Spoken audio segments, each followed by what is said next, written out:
Well, I'm sure I think this is going to be my favorite episode with regards to I am doing this in person with my guest, and it gives me a pleasure because I love doing in person interviews, in person chats, and I missed that since day one. And I'm glad that this happened, and this gentleman on my show himself pursued that let's do it, when I'm in Bombay and let's do it in person.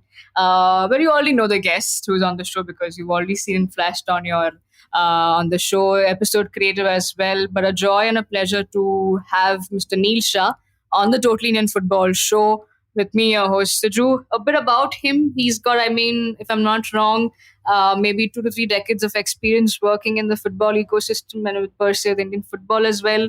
Well, he's responsible for running currently the sports management education program at the Global Institute of Sports Business, as well as securing new business for the group, which is the IoT.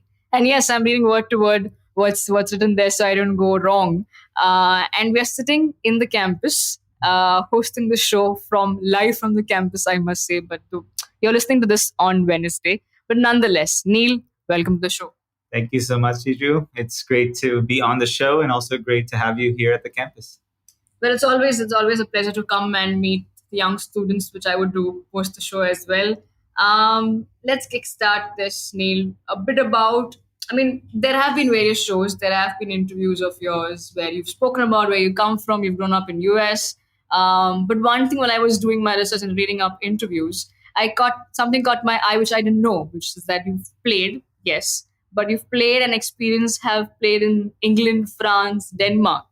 Tell us something about that.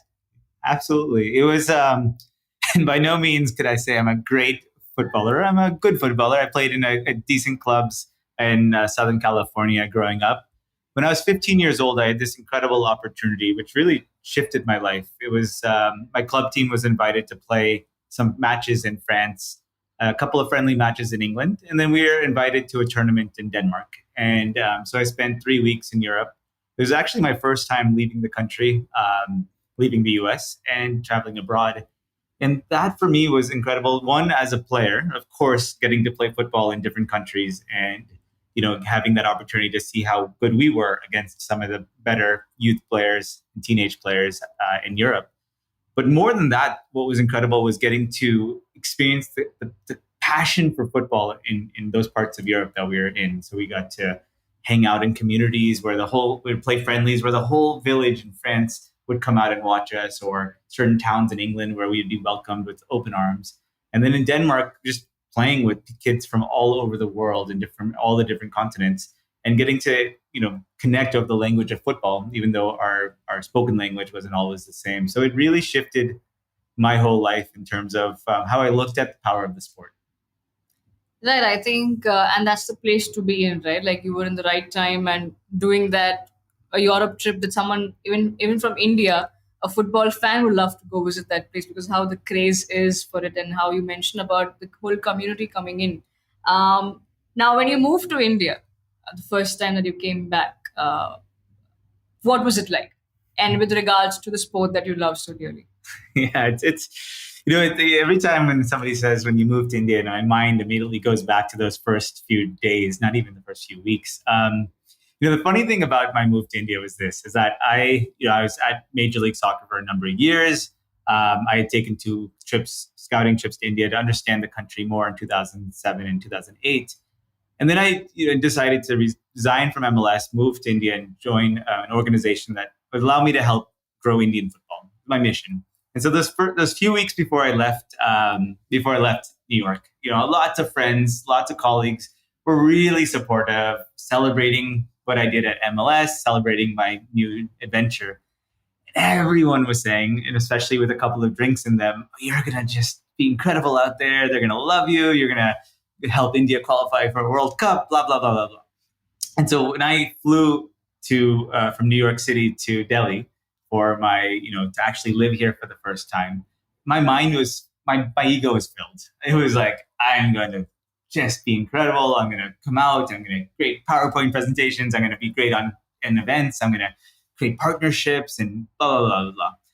And the funny thing is that, after the whole long flight from New York to Delhi, I, got off and I, was struggling to get my bags. They weren't coming. And then I finally got them. And then I ended up, the company I was working with who sent a car, they didn't come. I didn't have a phone. Everything was going kind of haywire. I was afraid to leave the airport because I knew I couldn't go back in to use a phone. And I was just laughing to myself. I mean, later I laughed. At the time, I wasn't laughing, going, how am I going to make a difference in Indian football if I can't even leave the airport without breaking down as well? So I could say that the first couple of days were incredibly daunting and challenging because it was less about making a difference in sports. It was more at that time realizing that I need to just settle into this country, get my bearings straight before I can even talk about having any sort of impact, which kind of set the tone for the next many years of being here. Well, I'm sure that was quite a daunting one for someone who is trying to get into the World Cup, and you're like, you have no phone, the driver has ditched you, you have no luggage, and you're like, how do I get this country to play the World Cup? Well, that's quite a one, I must say. Now moving on with uh, coming to India. Now I'll come back to MLS in a bit, but let's talk about, we are a totally Indian football show, right? So you've had a stint with DSK Shivajans as well, right? When the club started, it was in Pune. We know of the nature of the city of Pune that maybe not very sport friendly, with respect to how things are, the culture and stuff. Uh, what was that challenge like for you? Because you're somebody who also engaged with the fan development side of things for MLS. That was your role there. But then you have put in a city where, similar like US, had no love for football as such until MLS started. But what was the challenge? It's a difference, not like US. It's not. It's completely different. Yeah. Yeah, it was. It was an exciting challenge at that time because we had, from my time at Libera Sports, we had helped to facilitate the partnership between Liverpool FC and DSK. So we had the LFC DSK Academy going on, and that was quite successful in a short time, producing players like Jerry Mawatanga and Lalanzwala Chante. And then when the I League team, when DSK was awarded the I League team as a corporate entry, we thought, okay, wow, we have one of the most incredible football projects at the time. This was around 2016. And because you have a very, very solid residential academy, and then we have an I League team that we can feed into. And eventually, we'd be looking at building, soccer schools and baby leagues or baby and toddler programs and really have a full player pathway pyramid.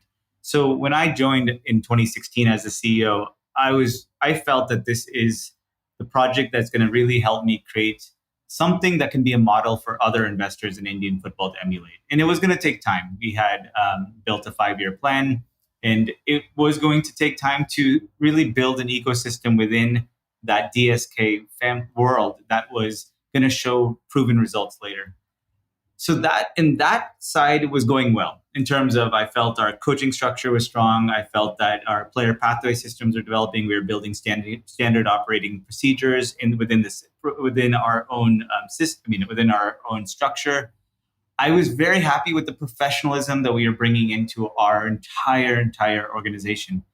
But when it came to getting people and exciting people to go to Balawadi Stadium and watch our I League team play, it was a challenge, of course. And at the end of the day, any owner, no matter how long-term their vision is, when Sharish Kulkarni had an incredibly long-term vision and a lot of passion for the sport, you still want to see your team do well on the pitch, even if it's a long-term project. It might take a couple of years, and you also want to see butts in seats.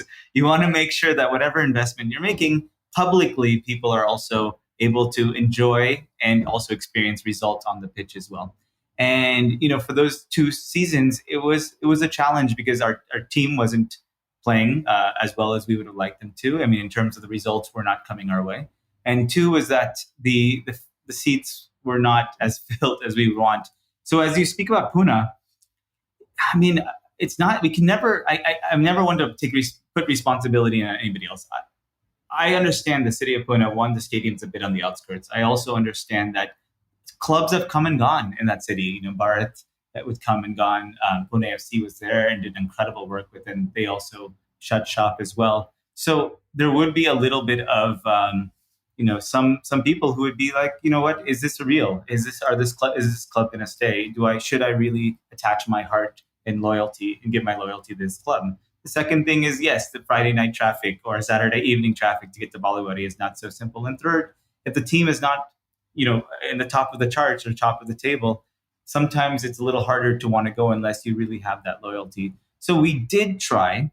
Um, and one of the ways we tried to bring fans there was by building relationships with the international supporter clubs, like whether it's the Liverpool supporters clubs or the Manchester City or Manchester United, and really build genuine, authentic relationships where over time we would want them to feel excited about our football project and want to get behind it as well. And little by little, we started seeing some results. But unfortunately, what happened with DSK happened, and we never got to kind of see that plan over year 3, year 4, and year 5 to see the fruits of our initial planning and efforts that we put in. Now, when someone comes from outside India and wants to do something here, whether Indian or not Indian, um, has now, like you were sent with so much of, and you've come down with, like you said, you were filled with ego, and you were like, oh, I'm going to do this, I'm going to do that. When you came down here, uh, did it some way humble you because you were a fan development? That's the role that you played with MLS. But coming down here, it's completely stark difference. Though you have to again nurture from the start, but the audience and the fans are very, very, very different. It's culturally, a stark difference there.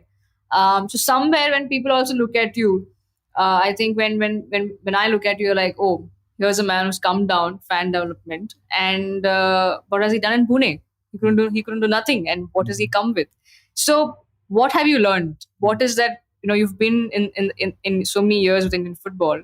What have you understood about the fans? What are the fans here like? Mm. Yeah, so the fans, the core fans right now, the ones who really deeply, I mean, there's going to be different sects of fans, right? There's going to be the fans that are so passionate about Indian football, passionate about the local I League clubs or ISL clubs now, or they're going to be passionate about the national team. Now, those fans have been through a lot of hell, honestly. And I think it's nothing I've learned. It's more about the biggest word I'll say to anybody who's involved in anything related to growing, let's say, football in countries like India or the US is patience, and also, let's say, listening, like patience and really understanding people and what they're going through. So I'll take the example of MLS. When we started MLS years ago, when MLS started years ago, when I joined in 2002, 6 years into the league's inception, we thought that if we build these beautiful stadiums, this league, we bring in top players, the fans will come. Anybody who's watching European football in America will watch MLS soccer. And we quickly found out that doesn't work out.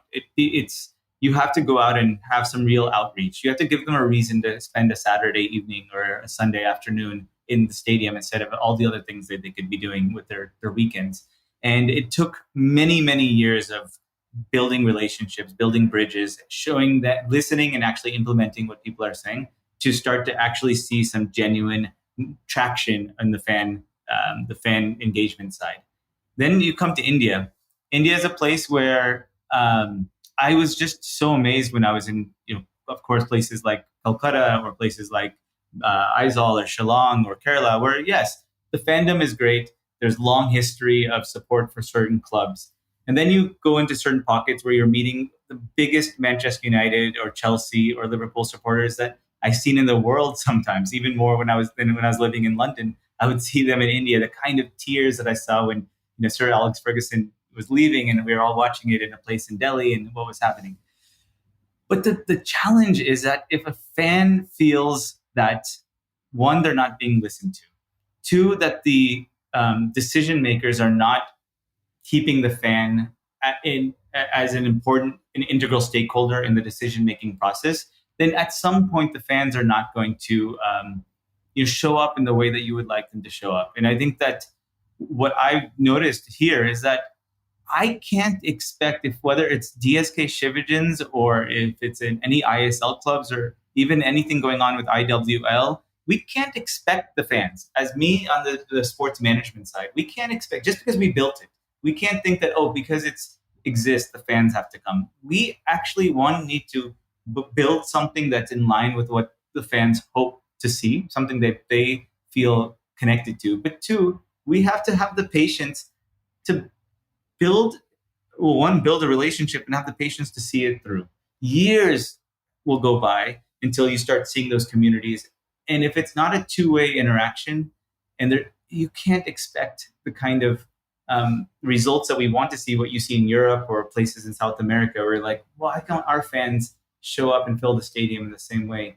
No, if you teams are shutting shop, if presidents are getting ousted, if by the court, if leagues are coming and taking over one another without real clarity and transparency, what the heck do you think the most important, outside of the athlete, the fan is the most important stakeholder? What do you think they're going to think? What do you think they're going to do? What do you think they're going to, how are you going to express themselves on social media? They're going to be disturbed. They're going to be hurt by this because they're going to believe that somewhere along the way, what they want is not being taken into account. So I am a fan, and I happen to be on the sports business side as well. And I get that this is a frustrating period for Indian football fans. And I hope that we all can come together, including the fans as stakeholders, and find a way to start righting the ship so we have a long-term plan that actually is realistic and sustainable. Yeah, well, I think everything that you said sums up in this sentence that you, in your own quote that you probably gave in an interview with Sportskida years ago, and you mentioned about, in the end, it's not about people becoming fans of MLS. It's about developing fan affinity toward an individual club. So that's, you can cut MLS and put Indian football context there. Um, like you've already touched upon, I was supposed to come and ask you that how many clubs do you see, and you work with clubs then yourself, whether it's I League or ISL, that are doing this job to reach out to the community and to reach out. That's always been a constant struggle. Now, to give all the clubs, especially the ISL clubs, the benefit of doubt, or giving them that leeway that okay, you're not too old enough to now, you're still building. But even if to see there's not much happening, and to see that ISL, okay, I understand rules need to be there. We can't expect our crowd and the crowd outside to be the same, but still, what is it that you work with ISL, you work with I League clubs? Why are these guys so scared to have fans get in their tifos for their clubs, and fans voicing out or standing up for an opinion? Why are the stakeholders or the management so scared of the 12th man? I mean, I can't speak on behalf of them, honestly, and not to be safe, just to be honest. I don't know. I don't know what the actual issues are between bringing tifo in or bringing banners, and I'm not going to take either side. And that just to be honest, that I don't know who's at the right or wrong at that point. But I can say that, and I wouldn't even say that. I think some ISL clubs are trying. I've been impressed with. Yeah, I was at the final in Goa where Hyderabad and Kerala Blasters were playing, and I was I was shocked by in such a short time how many fans were able to figure out their way to get to Goa and watch that match. That stadium was just flooded with yellow, and I had brought my wife, who's been to matches around the world with me, and she was just like, "Wow, this is going on in India. This kind of fervor." So, when whatever has happened, Hyderabad and Kerala Blasters were doing something right to make sure that those fans were excited to support their club to be there. In terms of tifo and bringing whether whatever it might be apparatuses into the stadiums, and the kind of preventions that might be going on, or limiting of speech with fans. I mean, at the end of the day, it's up to the clubs to create a safe environment for all people who show up to the stadiums. And we've experienced this in Major League Soccer. You would think it's a good problem to have, to be able to be in a situation where the fans are so passionate that they want to come in and do something and showcase whatever message that they have in your own stadium. At the same time, sometimes those messages can be, not exactly appropriate for what the larger community is there. And the people who are coming into the games are also going to be mothers and daughters and sons and families that are there, or elderly people, or whatever it might be. So I think anybody who's sitting at a head of any club and franchise while those core supporters are very important and they're the most vocal and the most public facing, but you still have to think about the entire community as your own family. And so you have to look at what's best for the whole community as well. So when it comes to bringing things into the stadium, ultimately it comes down to, like anything in life, just healthy communication. It should never just be a no.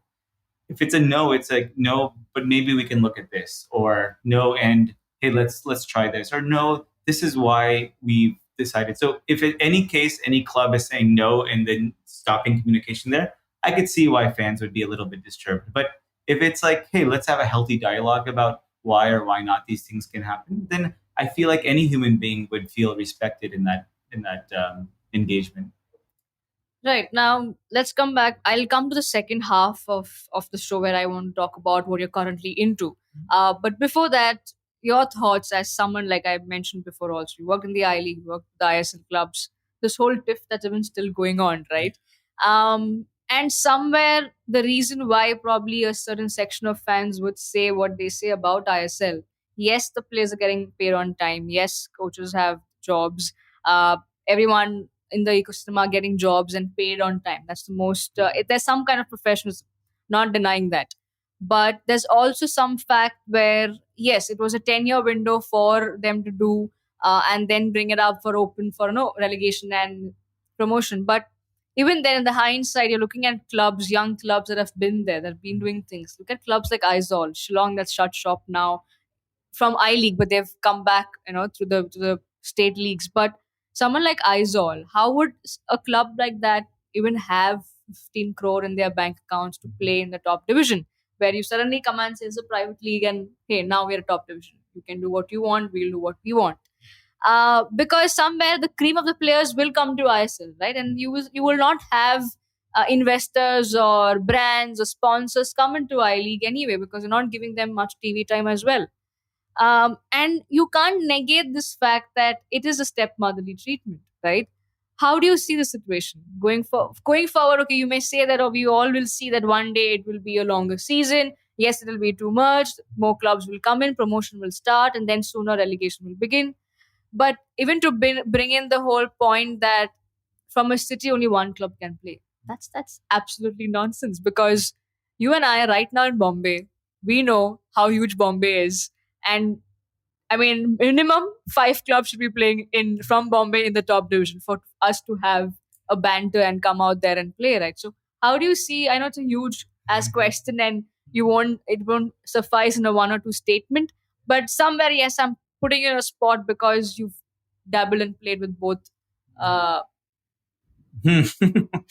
Yeah, yeah. I mean, look, think we've all seen and experienced what happened when IMG Reliance had the rights to AIFF in 2010, 2011, and then a couple of years of trying to figure it out, meeting with the I League clubs, or sorry, and yeah, and trying to understand what is the best way forward with those rights in 2014 with the launch of ISL. I would say that the first couple of years it has had in some positives, as you completely rightly said, is that there has been more professionalism I've seen at the officials level of all across all Indian football. And I mean, ISL brought in a lot more sports management professionals. I've seen, yes, players are getting paid more. There's more promotion. I've seen, yeah, some of the fan clubs that have developed around the ISL clubs have been absolutely incredible. There's been some great matches that I've experienced across India. And I feel like, and we've also got a little bit more international exposure as well, thanks to the ISL. At the same time, I mean, we can't deny there's been growing pains, and I think anybody would say that there's, that whole period when there was, in I League players playing, and then all of a sudden there's, they're playing ISL, and then they're playing I League, so they're not even getting the full preseason with you, and that we experienced that at DSK Shivajans.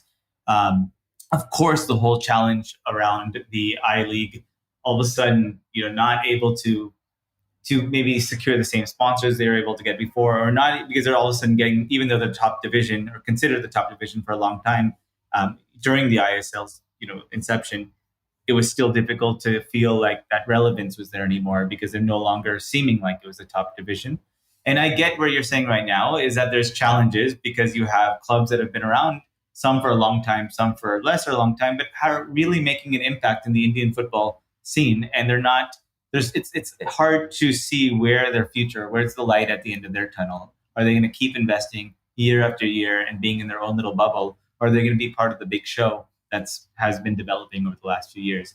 Honestly, I don't know. And I don't think that everyone has an answer for this because those contracts that were set in 2014 were set for 10 years essentially, and particular franchise fees are getting paid, particular structures, some rules about one team, one city, one franchise, one city. I see. What I've known, what I've seen in India is that everything is gray, nothing is black and white, and this is what gives me hope.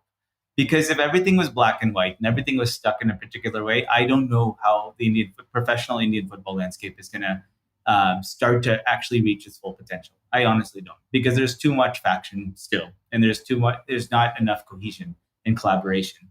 However, given what you're seeing even right now, what's happening at AIFF, given what's slowly starting to develop in terms of a promotion relegation system, and hopefully that actually gets implemented in the way we all hope. Given what you were seeing in terms of even finding ways to bring in Mohun Bagan and East Bengal back into the same league versus being in separate leagues as they were for a little bit of time, my hope is that the new regime at the top of the federation, and even the learnings that FSDL has picked up about professional football over the last number of years of running, with Martin Bain coming in and hopefully bringing his best practices in, we actually start to shift things. So it creates a system where it's more inclusive for clubs of all different, financial statuses to be able to come in and be part of the larger system. I'm an optimist, and I'm also a realist. I do believe that people realize now that many years into the ISL, that the original plan may not be achieving the exact results that they would wanted. At the same time, there's been some very positive results. Results. That being said, we need to find a way to become more inclusive to the rest of the country. I think what clubs like, of course, Gokulam, and clubs like Aizal, as you mentioned, even what Sudeva is trying to do with their academy, and there's so many others, the list goes on. We need to make it viable for those owners and exciting for those and attractive for those owners to keep investing, because they believe that one day they can get to the highest levels of Indian football without having to go bankrupt in the process. Now, how we do that, I don't know yet, because it's going to take collaboration. And what we haven't seen a lot in Indian football is collaboration, unfortunately, in long-term strategic planning. I've seen a lot of great initiatives thrown out fast and hope that they stick. But that real strategic collaboration, I still feel like we have ways to go to make that happen. But when that does happen, I hope that the fans and these local clubs are two of the most important stakeholders considered as part of the plan, because that's the only way this country will see the real growth and development of Indian football.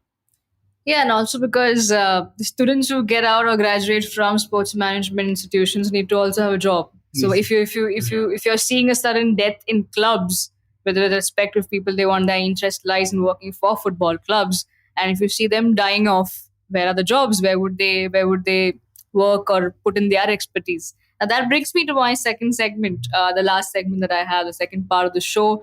For what you're doing currently, you're running a sports management institution called the Global Institute of Sports Business. There have been takes, right? There have been different multiple things. When I messaged you saying expect some tough questions with regards to what personally I would have on table, like you spend lakhs of money out there, but does that equal to the number of jobs? Now, I was reading up in my research as well. Well, I was reading up one of my recent interviews where you mentioned, and you've kind of answered my question there, because you mentioned 3 points. I'm going to just quote that here. First, getting your foot into the sports industry door is challenging. Second, a sports management degree is not your ticket to get a job in sports. Third, the sports industry does not work like other sectors where companies show up on a designated placement day to campuses. Now, I'll start with the third point. So, how does it work then? Like for someone, because even in the field today, we call two things as as a business model, which is education and health. It's considered to be, these two things are considered to be, just money making institutions, right? At least in our country at the moment. So you also see this whole competition between different sports management institutes. In Bombay itself, we have so many, and then you go Maharashtra, and then you go as a whole country, we see so many. Um, what does it have, to have that degree and then get out, and then you also say it's not a ticket to getting a job. So because the amount of time and then the money and then the finance, because I come from a humble background where, when I say humble, with regards to finances, I don't think I ever, even today, 7 years working, I can't afford a degree at a sports management institution. So what is it there that that you would still want to invest in something like this, and then start this institution? Yes, education is definitely good, but what is it for that student who comes in and then take away from here? Yeah, yeah. This institute's special. I'll be honest, because what it's built, it's industry designed and industry delivered, and the sports industry globally, and I mean especially in India, as I've seen, is so incredibly unique. It cannot.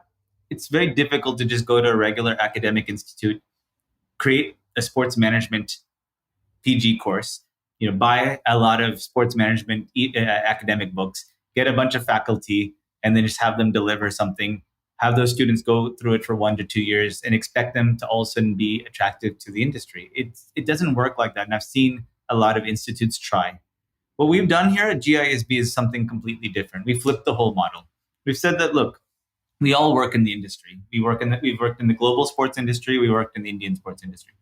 We understand that there are jobs. There are tons of jobs. Sometimes we do more jobs because we don't know who to hire. There's a lot of people who are passionate about sport, but they don't necessarily have the right business acumen to get hired in our companies. And we're looking for creators, people to come in, build verticals over time, eventually go up the ladder, and help us run our companies and take it to new heights. Now, for that to happen, we're looking for special people. And to know who those people are, we're looking for three things. One, we're looking for relevant experience. When you go through a regular academic sports management institute, you're not always going to get relevant experience. The same thing with an MBA program. Relevant experience that is connected to what's happening in our world. The second one is references. I mean, it helps to know people in your network. You have a network in the sports industry. So then when you come into an organization, you know how to get around, how to navigate. We don't have to just give you our database and say, run. You come in with some people that you can lean on for support or maybe even business opportunities. Number three, which I find is the most important thing, is self-awareness. And within self-awareness is also the ability to express yourself, strong communication skills. What I've found in my experiences of teaching in India and working in India is that we have incredibly hardworking, passionate people who want to work in sports here, young people that I've met, many more passionate than a lot of times I've seen in the US, just based on my experiences. However, when it comes to actually paving a path in a niche industry, an alternative industry like sports, they struggle because they're looking at the more academic model. I just got to get through this degree, pass my exams, do whatever I have to do, and then placements will come and I'll get that job. But our industry does not work like that. So what GISB has done is created a 15-month rigorous learning journey that allows you to go and build a lot of relevant experience. Have so much every week you're learning. Our students are learning different aspects of the industry from the practitioners, people with 10 to 20 years of experience. Then they're doing live projects. Then they're going to England and getting that experience of the Premier League best practices, coming back and trying to implement that. They're doing a lot of internships and so on. The second thing is every week they're meeting 2 to 5 to 6 people from the industry and building relationships with them, getting feedback from them, getting their numbers, establishing a relationship.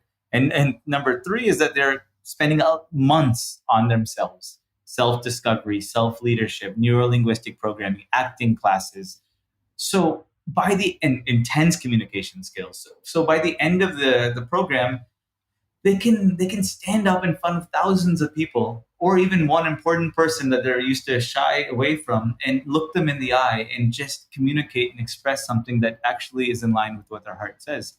Plus, the most important thing, I'd say the cherry on top is mentorship. We really struggle to provide mentorship in this industry because mentorship is not just telling people what to do. Mentorship is listening as well, hearing out what is their personal and professional challenges, what are their limiting beliefs, and understanding how to now navigate those and then align what they want, who they are with what they want to do in the industry, and then taking the steps to get there. I'm training to be a life coach. We have therapists on our impaneled in our program, and we work with our students' mental, emotional, and spiritual challenges as well. And we're able to kind of bring all of that together. So by the end of the year, in the 15 months of the program, it's not just about making sure our students get a job. They will get a job. It's about making sure that once they get that job, well, that job is aligned with who they are. But more importantly, that over the next 3 years, their trajectory is higher than anybody else who's come into that same kind of the same in the industry at the same time because they've been equipped with the right tools and network and resources to go out there and kick ass. So the financial component, yes, there's a finance. You get to pay a tuition, but at the end of the day, you're also getting an entire life experience in the process, and ultimately being able to turn your passion and convert it into your profession and your real career pathway, thanks to the platform that GISB provides. Now, so you're rightly saying that GISB is not just another institution out there trying to make money or trying to do that. Well, fair enough. With say for example students who graduate, yes, like we say, even in the students that player athletes that are in the residential academy setup, we always say not everyone's going to be a footballer, right? Or that sport, that whatever sport they play, the aim is to make them a good human being, to have that character traits that they can survive in a society, because you learn a lot of values within the football circuit as well. So how do you implement those values in a normal society? Just like, I'm comparing the residential academy set up to a sports management institution, that is GISP. Now, when it comes to, but at the end of the day, someone comes in here to work, right? They were all fans one day, and now they're like, okay, I want to take this fandom to next level where I can work with. Now, it was also right where I've had a brief interaction with the students once. Told them that don't consider that you're going to sit in a CEO's position right after a sports management institution degree. But at the same time, they're seeking for jobs, right? Like, we've all been there. You've been working. I don't have a sports management degree, but fair enough. I mean, maybe there's something good in me. So I'm here. I'm working. But for me or people like me, we've worked experience. Along the way, we've been learning. And you mentioned mentors. I've been blessed to have some mentors along the way with different sectors that I work in. But what about those people who still struggle after getting that 15-month program? There could still be struggles, right? Of probably still a fear, intimidating to be out there. Maybe they've not networked well enough, so that kind of a fear. And then when they actually start working, they must be the most hardworking guys. But is our sports sector? I've only worked in Indian football so far, but is our sports sector also paying these kids who are out there, relevant 15-month long program which they've had everything? But is that pay scale there? I'm not saying enormous pay scale, but you and I know as how difficult to survive in a city like Bombay, and with economy and with things, they've already put so much to get that degree. And somewhere on those lines, I'm saying, they're also at the end of the day seeking for a job which kind of decent pays off for what they've put in money. So how do you see that? Is We are still growing, yes, but how much have you seen from the time that you've spent in India and to now? What's the difference like? Yeah, it's really changed. When I showed up in 2009, many people would ask, "What should I do? I want to work in sports." And I would say that if you can go abroad, go abroad. Go get it. Go there. Try your best to, after getting your education, try your best to stick around, and then come back to India when maybe things are a bit, at a level where you'll be able to have a good quality of life while working in sports. Things were very different in 2009. In 2022, it's completely changed. Actually, it's the whole ecosystem of sports has evolved. It's like the kind of digital marketing companies that have come up. These fantasy sports companies are hiring like crazy, and they're paying well. Even within our own agency, like India on Track or other agencies that we work with, they're hiring very intelligent people, and they're paying them what they're worth as well. So our students, we don't have any challenges with placement as long as they've worked hard in the program. They typically have built impressed the industry, and the industry's already asking them to come, or somebody in the industry will just ask us, "Hey, can you send me some good students?" And we'll just send them over. And their salaries are very competitive. They're as competitive. They're more competitive than other industries. People working a couple of years. I feel like a lot of our students are getting, whether it's 6 to 7 to 8 lakhs. We've had somebody who went on to 15 lakhs as after in his second job after GISB. Why is that? Because the industry paid less because you, the kind of people, the professionals that were coming in, and the kind of business that was going on around the those organizations was not it was none of it was at a point where it justified paying more at the time, to be honest. I mean, the football industry was just not there yet. The kind of revenues coming in from broadcast or sponsorship were nominal. There was no ticket sales. So ultimately it's charity at the end of the day. Many of the football organizations that I saw in early days, they're all charity. They're all losing money. So then if you're expecting some sort of MBA level, MNC level, starting salary, you might be worth it, but you can't expect it because the business is not there yet. But now look at what's happening. The startups, you have companies that are, we have multiple unicorn companies in India working in sports. You have agencies that are really doing some innovative work, some of the best work in the world in India around sports. You have digital marketing companies that are doing digital work for the likes of Chelsea and Manchester United and so on. So if you have trained professionals and they get hired in those companies, and you have clients such as La Liga or Manchester United or Chelsea, where you have investors who are some of the biggest angel or investors, VCs in the world, well, you're going to also probably get the kind of salaries that you would hope for. So I don't think there's a scarcity of high paying jobs in sports. I think that there was a scarcity of places. One, in the past, there was a scarcity of viable businesses in Indian sport, which is, I think, is very different now. And I think now there used to be a scarcity of places to look to get trained professionals, but now with institutes like GISB, I know that the best in the organization, in the industry, will come over to us and ask us for our best students, and they'll pay them incredible salaries where students can't believe that, wow, I get paid this much to work in sports. So like I said, I'm an optimist. So I went into this building GISB believing this, but I've been amazed. I've been proven right 10 times over by how robust the industry really is and how abundant the industry is. If you peak and interact in the right corners, you're going to find that there is money out there and opportunity. Now, along the way, right? I mean, when you've come down, you've been there, done there, a lot of things. I mean, I'm not putting you saying that I'm not calling you a failure, but there are things that did not work. It may not be your responsibility for it completely. Um, but if I may ask you, when you were building GISP, what did you learn from the failures? Because knowing that even Gaurav Modwell went through that struggle of, imagine putting your whole energy in whatever, running a club. It's not easy. Well, we can have another day to talk about what went wrong there, but then giving over that, then entering this education side of things. Uh, if I may ask you, like, very direct and honest, because I think I can be honest with you, what did you learn from your failures? Okay, in building up this education sector, where you always feel like, okay, this is something I'll make sure it doesn't happen this way. Yeah. Because you've learned that, and the students that come in don't have to go through that. Yeah, one is that the failures taught me, they transformed me. But two is, if I don't mind that the students go through it too. Failures are one of the best ways that we grow and develop. These challenges were incredible. I mean, see, in India, whenever time you're playing a big game, you're going to have big failures too.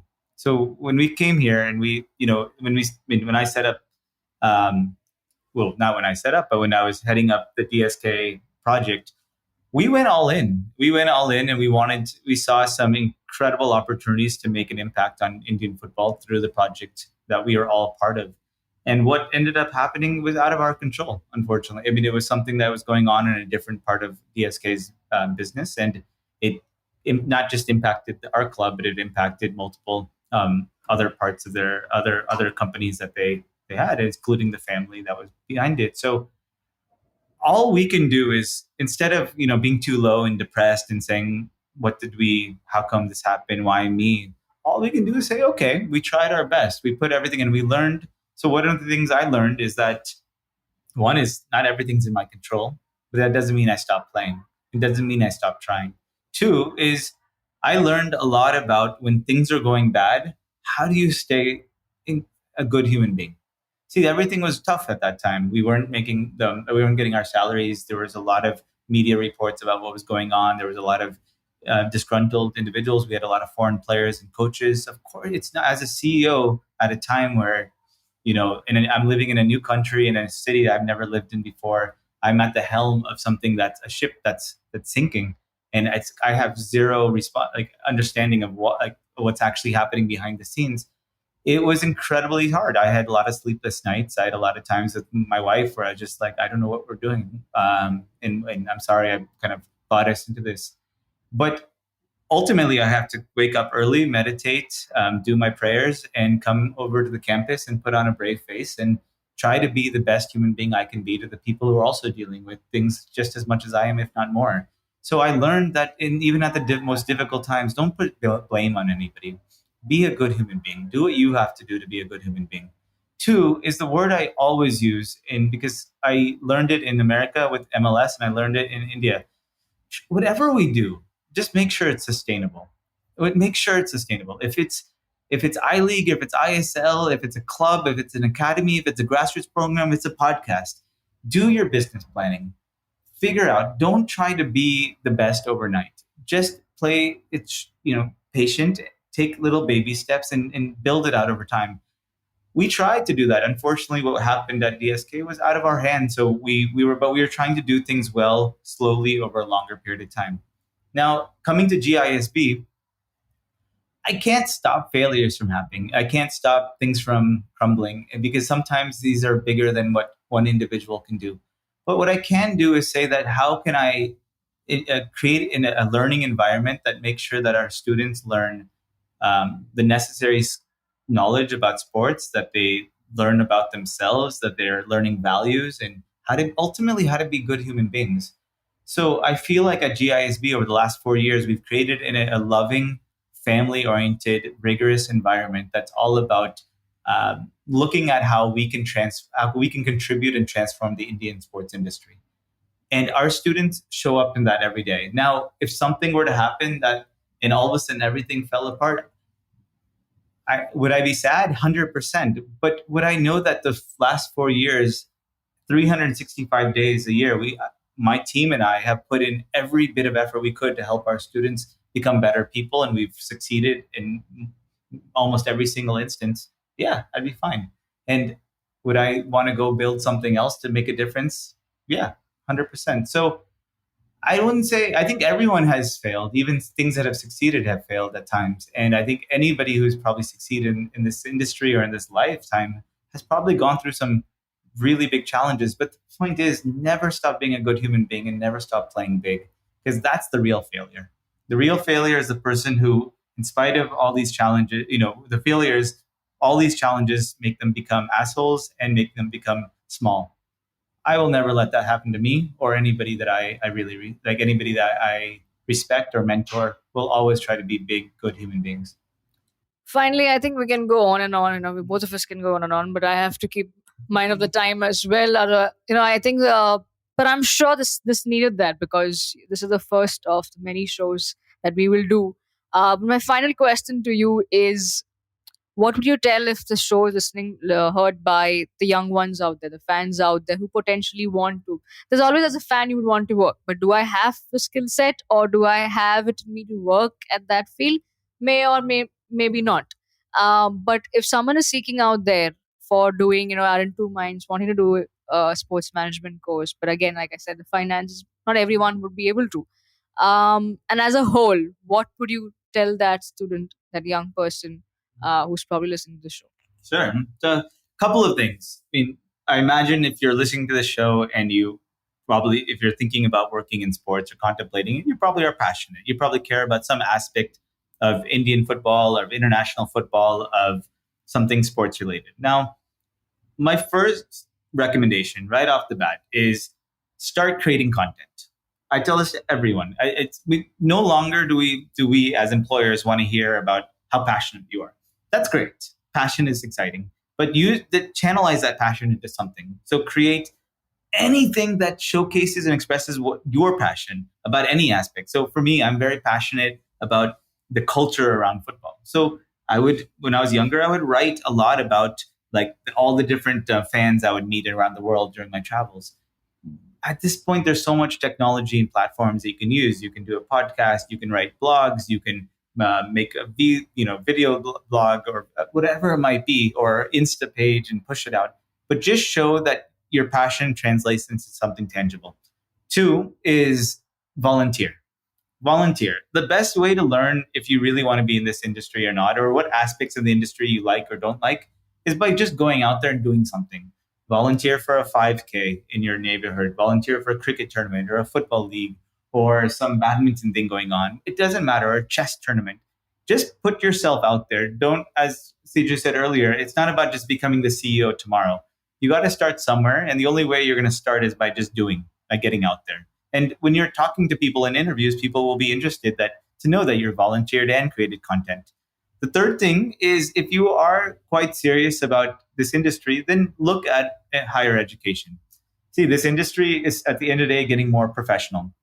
If you want to be a lawyer, you need to go to law school. If you want to be a doctor, you need to go to medical school. Now, it doesn't mean that to be a good sports business professional, you have to go to sports management school. Not at all.